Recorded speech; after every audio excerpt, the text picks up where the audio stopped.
High viewers, ఈరోజు వల్లభనేని వంశీని చూస్తే అయ్యో పాపం అని అనిపిస్తూ ఉంది. అట్ ది సేమ్ టైం ఆయన ఏం మాట్లాడి ఏంటని చెప్పేసి నాకు కొన్ని దొరుకున్న వీడియోలు నేను కూడా అటాచ్ చేస్తాను చూడండి. పాపం అనాల్సిన అవసరం లేదారా.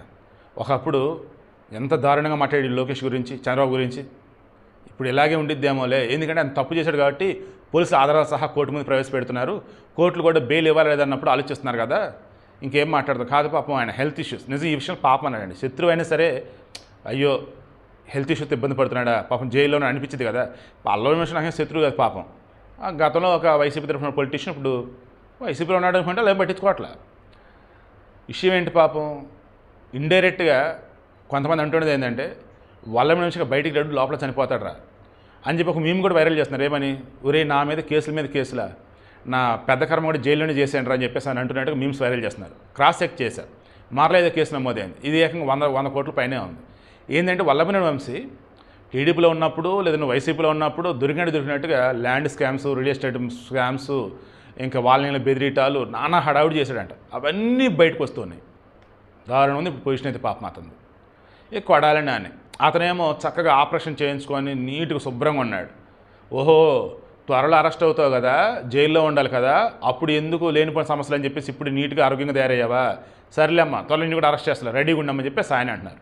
ఆయనకేమో గుండెపోటు అదే ఇది అన్నాడు. జుట్టు కలరేసం మొత్తం సూపర్ హీరోలాగా ఆయన తిరుగుతూ ఉన్నాడు. సో ఓవరాల్గా వల్లభనేని వంశీని అయితే అందగాడు, చంద్రబాబు నాయుడు లోకేష్ అందంగా ఉంటాడు వంశీ, అందుకే అరెస్ట్ చేశారు అన్నాడు కదా.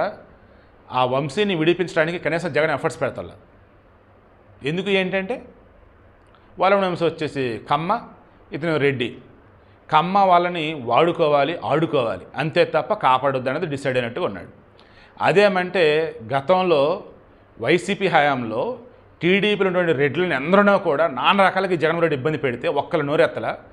ఈరోజు ఆ ధనుంజయ రెడ్డి ఇంకా ఎవరైతే జగన్మోహన్ రెడ్డి కేసుల్లో ఇన్వాల్వ్ అయి ఉన్నారో వారికి సంబంధించిన పక్క ఆధారాలతో పోలీసులు కేసు నమోదు చేసి జడ్జి ముందు ప్రవేశపెడుతూ ఉంటే రెడ్లని కూటమి ప్రభుత్వం టార్గెట్ అని చెప్పేసి మరల దిక్కుమని కుల రాజకీయం మొదలెట్టారు. అంటే రెడ్లు అంటే ఒక వైసీపీలో ఉండేవాళ్ళేనా, టీడీపీలో ఉన్న వాళ్ళు కావరా?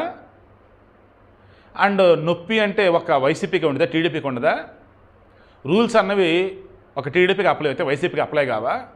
ఇలా ఎన్నో ఉన్నాయి మాట్లాడాల్సినవి. ఎందుకంటే మాట్లాడితే అనవసరం. లోకేష్ మీద ఫైర్ అయ్యారు. ఎవరి మీద? లోకేష్ ఫైర్ లేదుగా.